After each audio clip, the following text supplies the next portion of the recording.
God, I'm a slob. Well, I guess it's time to dig through the old scrap heap and find something else to review. Yay! Reviewed you. Reviewed you. Reviewed 3 of you.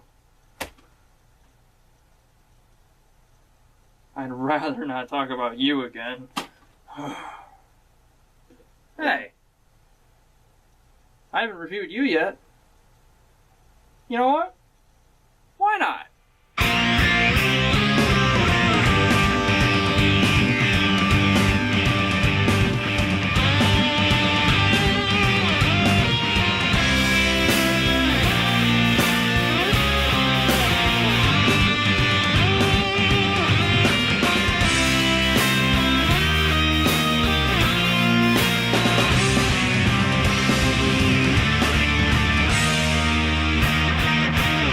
Hey everyone, this is Godzilla 2012 here, again with another figure review. This time around it is on the Y-MSF GABARA. Now this is the first and probably last time I will be reviewing a Y-MSF figure on this channel, unless the prices go down, because at the moment the prices for these kind of figures are hefty, hefty, hefty!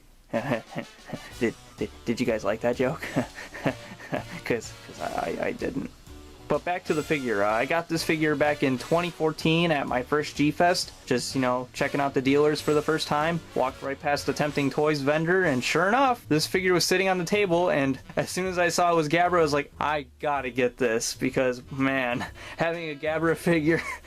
It's funny, because not that many people can say they own a Gabara figure, because Bandai, I don't believe Bandai's released one. I'm pretty sure they haven't. Correct me if I'm wrong in the comments. But I know, like, Marmot probably has, and Y-MSF. I can't really think of too many others that are, like, you know, around a decent scale, like, for example, the size of my hand. Usually, if there are any other Gabara figures, I'm sure they're, like, tiny, but the Y-MSF one and a Marmot one are probably your best bet as far as, like, finding ones around the 6 to, like, maybe 10-inch scale. But yeah, like I said, I got this at my first G-Fest, and at the time, I was just a stupid kid just wanting to buy Godzilla merch, and I didn't care how much it was. In hindsight, I kind of wish it wasn't that much money, and I'll get into that later on as well. For now, let's just take a look at the figure, and as you can see, detail-wise and paint job,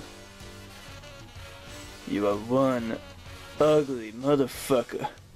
Nah, but for real though, I think the detail for all these Y-MSF figures are really good, as well as the paint jobs, honestly. The only complaint I have about the paint job is, where is his ginger hair? Come on! I didn't want his ginger hair. Is it too hard to add ginger hair to little old Gabara's head? I mean, come on! I mean, are they trying to make it seem like this figure has a soul? Which he probably doesn't, unless you go by Toy Story logic, but come on, look at him! And yeah, I know the soulless joke is old, but you know what? So am I, so there you go. Well, I'm actually not old. I just kind of feel old. It's weird. I'm basically 21. I feel like I have a hip of a 40-year-old. How does that work out? So yeah, the detail and the paint job are both pretty good for a vinyl figure of this sorts. And real quick, we'll just dive right into articulation. As you can see, it's pretty basic. It's a vinyl figure. You can't really expect like Monster Arts articulation out of it. So the arms, both of them, they rotate 360. And surprisingly, the waist does. So yeah, there you go. You want to do this for whatever reason, you can.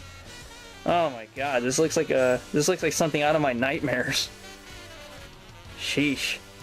Hey, Pennywise, you want to turn into this and scare off kids? Because I'm sure that'll work.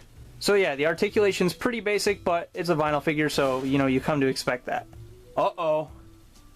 Did you hear that? Because I sure did. We're going on to my favorite part. Here we go, drum roll. Uh-oh, what's coming? Oh my god, oh my god, oh my god. The suspense is killing me. It's literally killing me. It's tearing me apart. Oh god, help me, God. Someone send help, send help. It's size comparisons. A little overboard, but hey, you know, you gotta sell it somehow. Here he is next to the Bandai Memorial Box 1968 Godzilla, and as you can see, I'm not sure how accurate this is. I mean, I'm pretty sure that Godzilla is slightly shorter than Gabara. I mean, here, I'll just do this real quick. Because in the movie, I'm pretty sure Godzilla's kind of like this. A little taller. But not the Gabara's not this tall, I don't believe. But as far as like if you wanted to make a fan film of sorts and have these two fight, then I would say this is passable if you're trying to go for like an accurate size. But if not, you know, I mean, honestly, I'll just be honest here. It's okay. It's alright. I don't really have any problems with it. Just, if anything, that was just a nitpick. But when you put these two next to each other on a shelf, no one's going to really notice the difference, so it's passable. Here he is next to the Bam Presto 1962 King Kong, and you may be wondering, why am I comparing this figure to Gabara? Well, just to get a cheap plug out of the way, I did a fan film a few years back of these two fighting, and surprisingly, it won me an award, like a G-Fest amateur video. Like, I won an award for that contest. So that was pretty cool. I mean, you know, something like that. You don't usually expect stuff like that to happen. So, you know, if you want to check it out, you can click the card here in the upper right hand corner when it pops up. So yeah, I don't know how sizing would be, because I'm pretty sure King Kong is a little bit shorter than Godzilla, so I would say this is passable. I mean, if you want to see how it works out in a fan film, you can always check out mine. Wink wink, nudge nudge, woo! Here he is next to the Bandai Ultraman and Bandai Jagar. Jagar. I can't tell if my singing voice is getting better or worse. I guess I'll let your bleeding ears decide that. But yeah, the reason I bring these two out is because, let's be honest here, Jet Jaguar and Ultraman are both superheroes, you know, basically, and I feel as though Gabara is the kind of monster that would appear in those shows if given the opportunity. Like, say if Jet Jaguar had his own show, I know obviously Ultraman has his own show, he has like 55 shows, but if Jet Jaguar had his own show, I'm pretty sure Toho would throw him in there, because, you know, why the hell not? And as far as like Ultraman goes, I mean, nothing gets past Ultraman as far as designs go. They literally do every single kaiju design that's thinkable from the human brain, and therefore any other like species. I bet you if an alien came down the planet Earth and was like just drew itself, like Subaraya Productions will look at that and be like, yes, that is exactly what we need in our next Ultraman movie. I don't know, they got some wacky ass designs, man. But yeah, as far as sizing goes, I think this looks alright. If you own both of these figures, then you'll know how big the Y-MSF Gabara is when compared to both of them. Here he is next to the Bandai America Hedora, or Hedra, or Hedera, or whatever you want to call him. Now, you may be wondering, once again, why am I comparing this Gabara to Hedera? Well, you see, what am I doing? It's, you know, uppercase H. Yeah. And that's about it for this figure. If I had to give this figure a rating, I would give it a solid 3.5 out of 5. You may be wondering, oh crap, he actually added a point in there. Well, you know, the point is mainly for the fact that we've got a vinyl Gabara figure.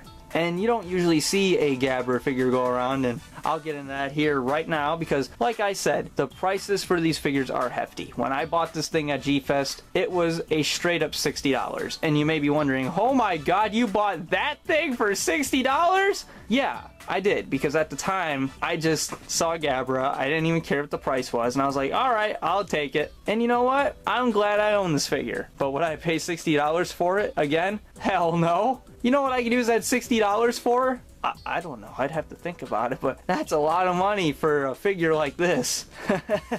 But then again, I may sound like a hypocrite because I've got a bunch of other figures that I paid for that same amount. So you know what, it's whatever. The paint job's alright, although I do have my little nitpick with him not having his orangish ginger hair, which is a trait of Gabara, so, you know, why not? But whatever, it is what it is, I suppose.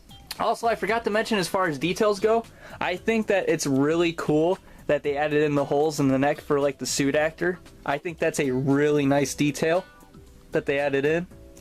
So, you know, that probably helps benefit with the 0.5 rating, that, like, add-on, I guess you could call it. So yeah, if you come across this figure for a decent price, I would say get it, especially if you want a Gabara in your collection. If not, maybe you can settle on a Marmot if you like wacky colors and just oversized figures, I guess, you know, because everybody's into their own thing. So if you're into that, then I'd say get the Marmot. But if you want it like a vinyl that's similar to something Bandai would put out, then this is your best option. So yeah, I would get this if you can find it for a decent price. Once again, it's a 3.5 out of 5. This is Gojira 2012 saying farewell for now. I'll talk to y'all later. But, you know, let's get back on track here. Why is Gabara such an ugly motherfucker?